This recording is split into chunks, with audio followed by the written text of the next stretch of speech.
Living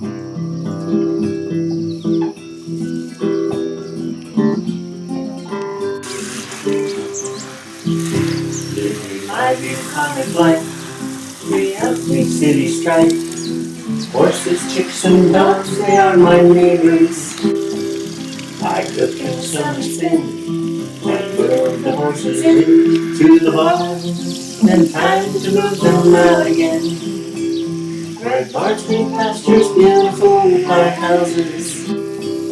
The view I see each day when I arise. This life pleases me, as it is plain to see. I'm living my bucolic life.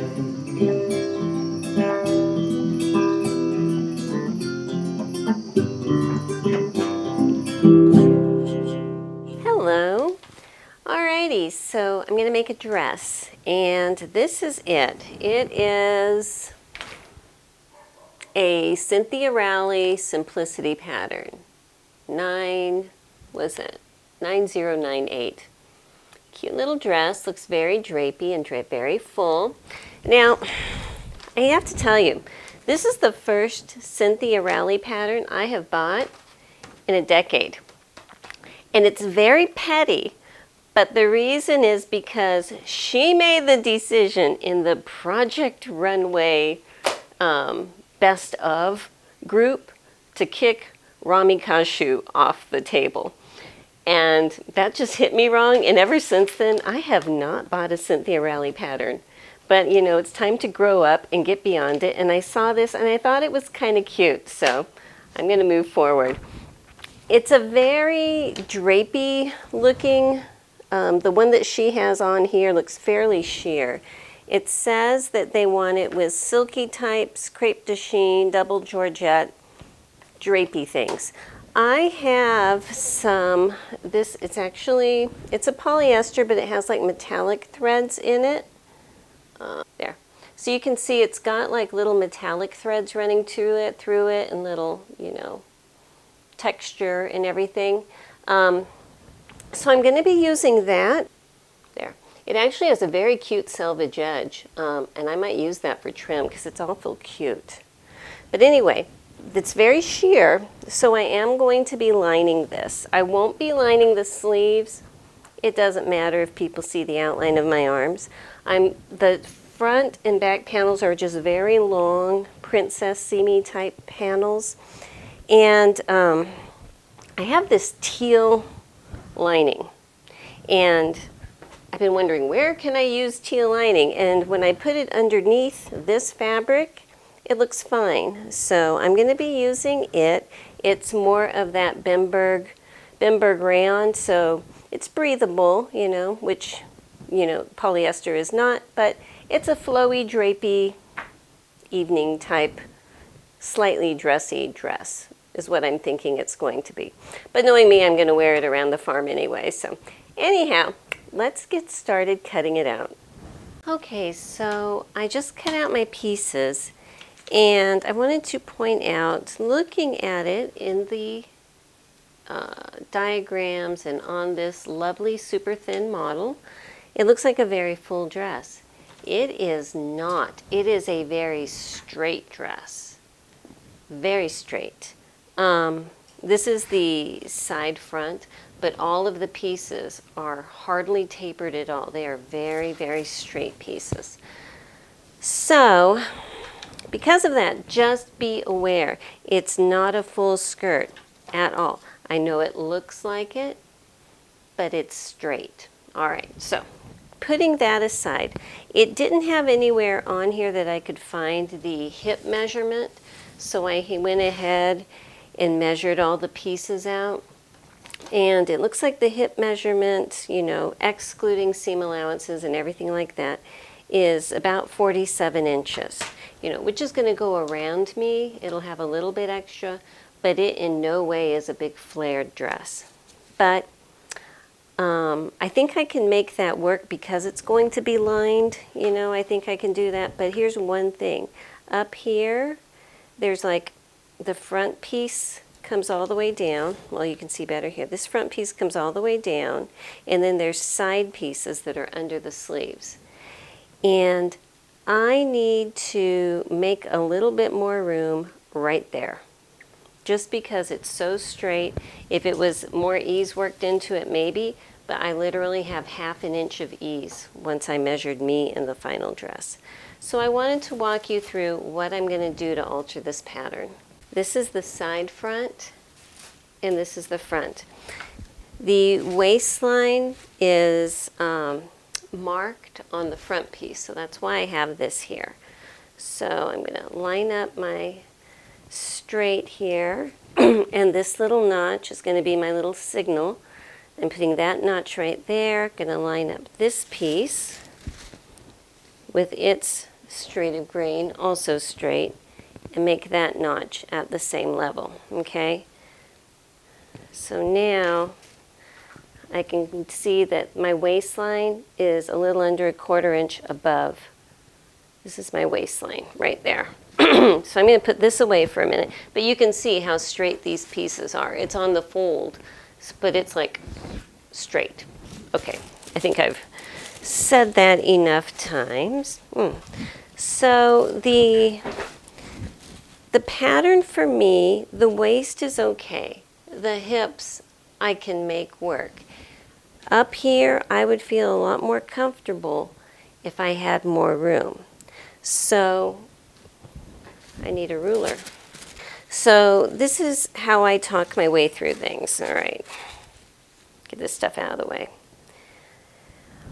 All right, so I figure out what does work for me. What works is the waist. What also works is all of this stuff up here. I need to keep all of this stuff the same so it's going to work with the pattern. All right, so I'm going to draw a line at the waist. Actually, draw a line about ½ inch above the waist. That's going to be my line, okay? And I'm also going to draw a line up here. See, this is the problem. This is a princess seam here, and this right here, right up here, is actually like the fullest part of the bust. So I need to be able to pull this part out. So this doesn't work for me, but my underarm does. All right, so I'm going to draw a line vertically like this from my waistline. It's perpendicular to my waistline down here. Draw it straight up to within about ½ inch of this line because I want this to stay secure. And then I'm going to draw another line over right here, okay? So basically I have an area that's like from here all the way up and over here that I'm going to move. So I'm just going to cut that because that's the part that doesn't work for me. Everything else still does. It is very hot and humid and stormy outside, so if you hear the dogs running around or getting nervous, there's thunder, and they just get nervous. So, okay, hang on. Let me get a piece of tissue paper here out of my trash can. This is going to be my working paper. So I'm going to set that over here, all right? Nicely, right there. I'm going to go ahead and tape that on real quick so it doesn't want to walk away.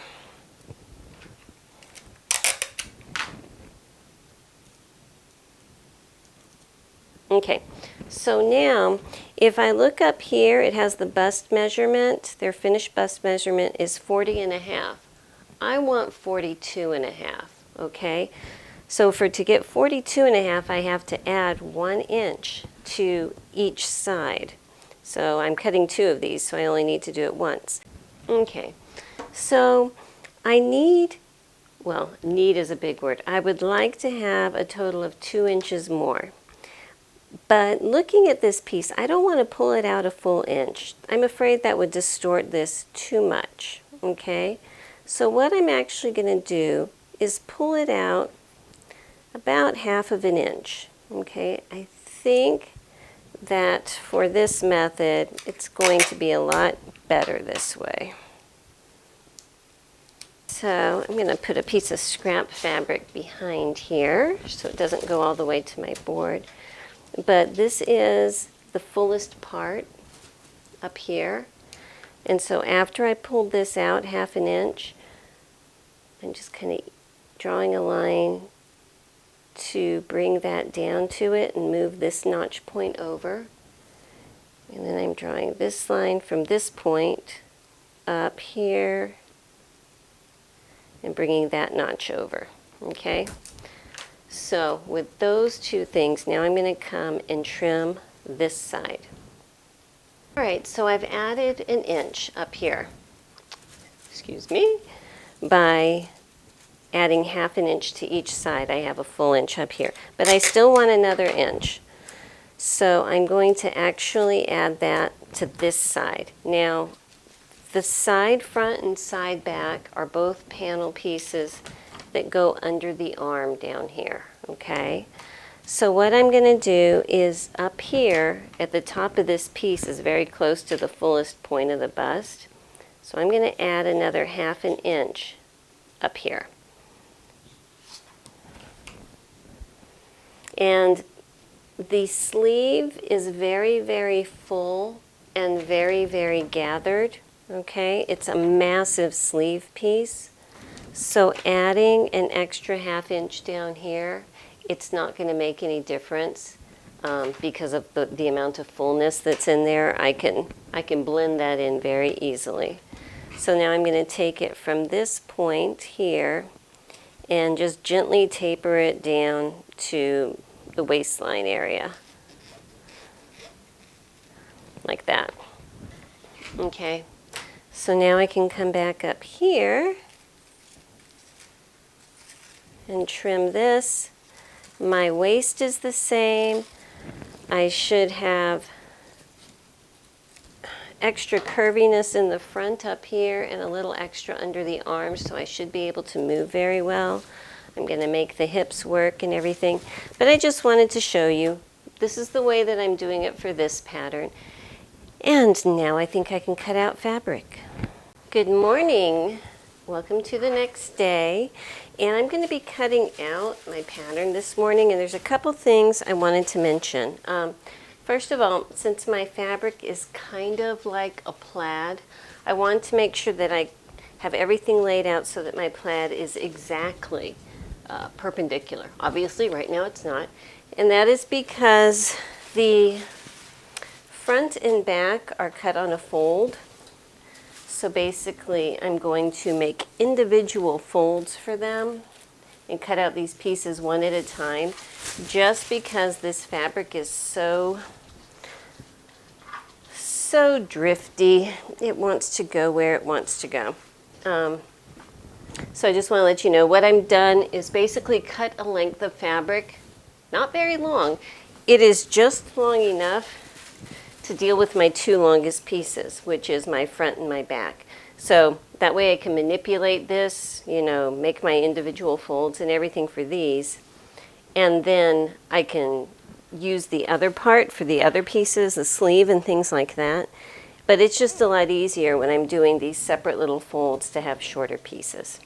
All right, so I wanted to talk about these side panels. And again, they are under the arm.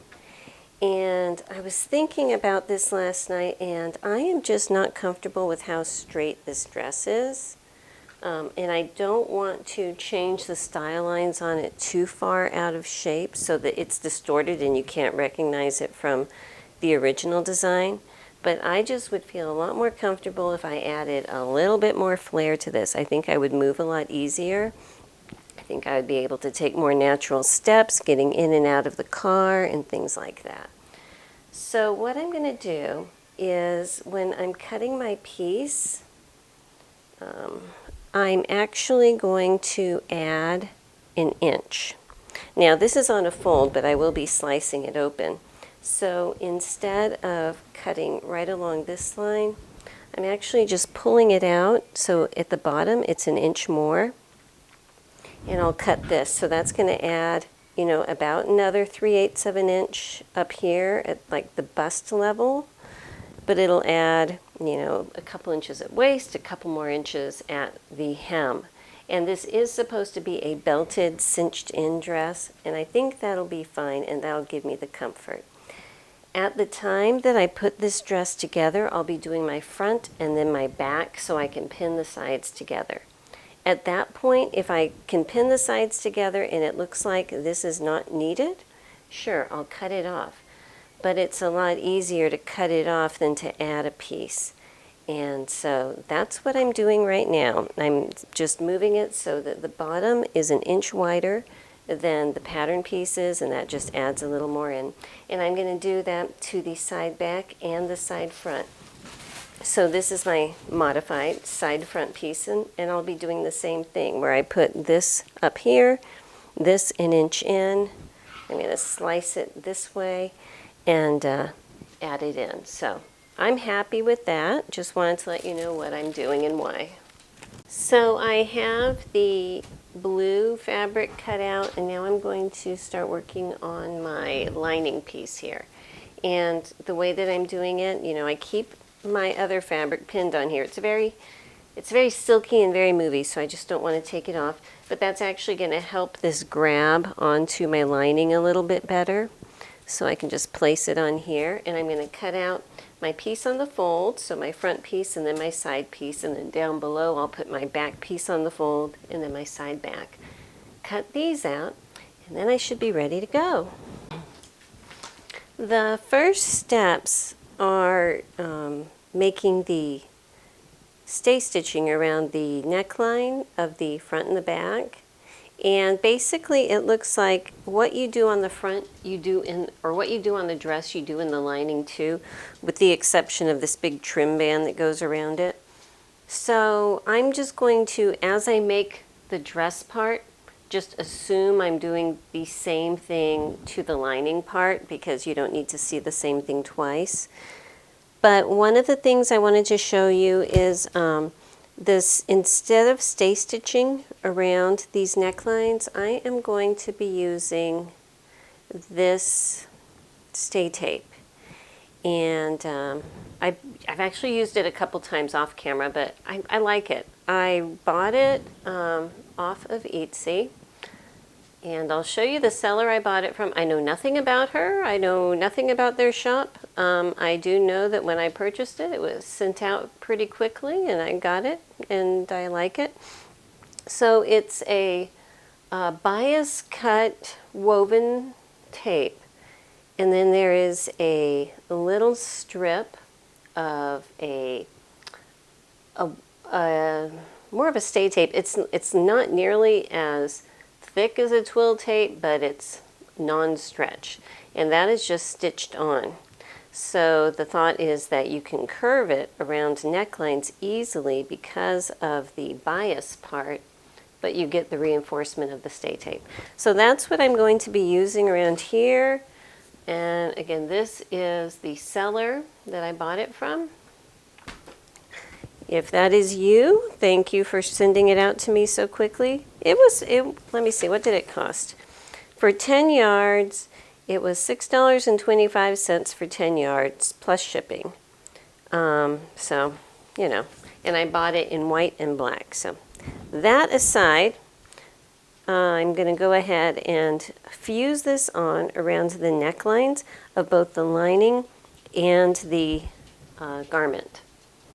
So when I'm going to apply this, I want the tape that's stitched to be about 1/2 inch in. All right, and because this is about 1 centimeter wide, if I line up the bias with the edge, it should be about right. And I can just kind of curve it around as I go.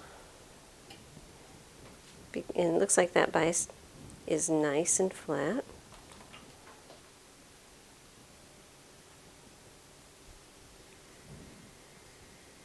Okay, so do you see, I just kind of form it, I fuse a little bit, turn it, fuse it, turn it, and just do that. So I'm going to continue this around the back of this neckline, and this is the lining. I'll do the same thing with my garment fabric on the wrong side, and then I will do the front. The front comes down lower and goes around and back up, but I think that'll work for that too. All right, so the first seam that I'm going to make is sewing my shoulder seams.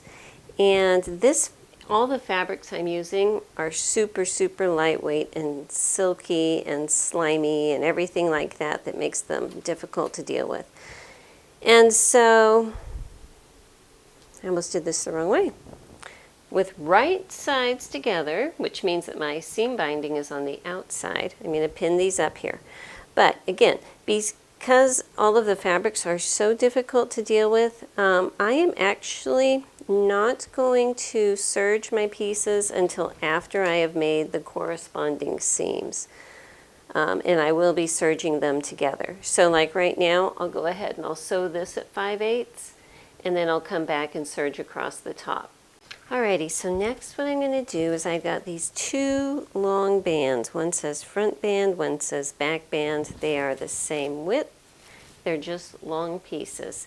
They do have notches on them. They have dots on them.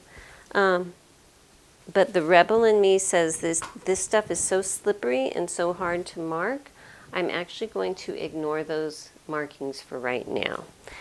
And what I need to do is this is going to be folded in half. Well, they're sewn together, so I'll have two really long pieces, one with a front and a back and another one with the front and the back. Sewn together, folded in half. And they want you to baste around the edges, and I will do that, but then I'm going to come back and serge around those edges too. So I'm folding it so the right sides are on the outside, the wrong sides are together. I'm basically making a trim band. And okay, so if you can see here, it's like a little band that just, it's for decorative purposes. And this is only going, of course, on the outside piece. So the first thing I'm going to do is take one of each and sew them together. Press that seam open and then fold that big long strip in half this way with the right sides on the outside. Now, because these two pieces do look very much alike, I'm actually just putting a little piece of tape on the ones that are the backs. I like to always label my backs. And that way, when it comes time to place them, you know, one is slightly longer than the other, but that's really the only difference. But that's my little helpful hint there. I pressed these in half, and actually I used the little grid things to line it up because it was important to keep this straight, you know, so that it wouldn't want to go wonky on me. If I was actually using a more opaque fabric, I would probably put stitch witchery in there and press it flat with that, just to hold it nicely. But I actually tried a couple inches on here, and even though the stitch witchery melts pretty much clear, it did show through. So I didn't use it. But instead of basting it, I just, because when I pressed it, I was able to hold it nice and taut, then I just ran it through my serger, just did a little edge stitch on my serger, and that's going to hold it in nicely and keep it from fraying when I go to place it on there. Alright, so this is what we have so far. I just have the part draped over the lining so you can kind of see the color actually matching today. That's nice. So these strips, move her up. Okay. So you can see these strips, I just matched it up there at the top seam. And these I'm going to pin them and baste them all the way down both sides of the front here. And then once these are on, then I put the sides on. So that this little trim piece here is going to get sandwiched in there so that when I turn it out, it'll have that little edge. You know, it's a decorative thing. I wanted to show you, I was pinning it and just doing the math in my head, if this whole thing is just a little bit more than 5/8. And I think that when I trimmed the edge with my serger to even things out, I might have trimmed off probably about 1/8 of an inch. So to make up for that, I'm just staggering this whole thing in a little bit, because when I sew it, I'm going to sew on this side of the serging stitches. And if anything, it's going to be kind of like it's automatically grading itself, because once I have this sewed on and I have another piece over it, then I'm going to sew it again, so I'll have different levels. So I think that's fine. But I just wanted to show you that that's what I did. I just staggered my little sewing line for this piece in a little bit. Okay?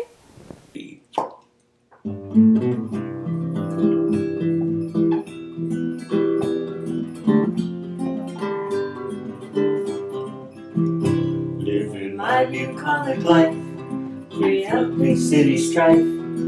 Horses, chicks, and dogs, they are my neighbors. I cook and sew and spin, and move the horses into the barn. Then time to move them out again. Red barns, green pastures, beautiful white houses. The view I see each day when I arise. This life pleases me, as it is plain to see. I'm living my bucolic life.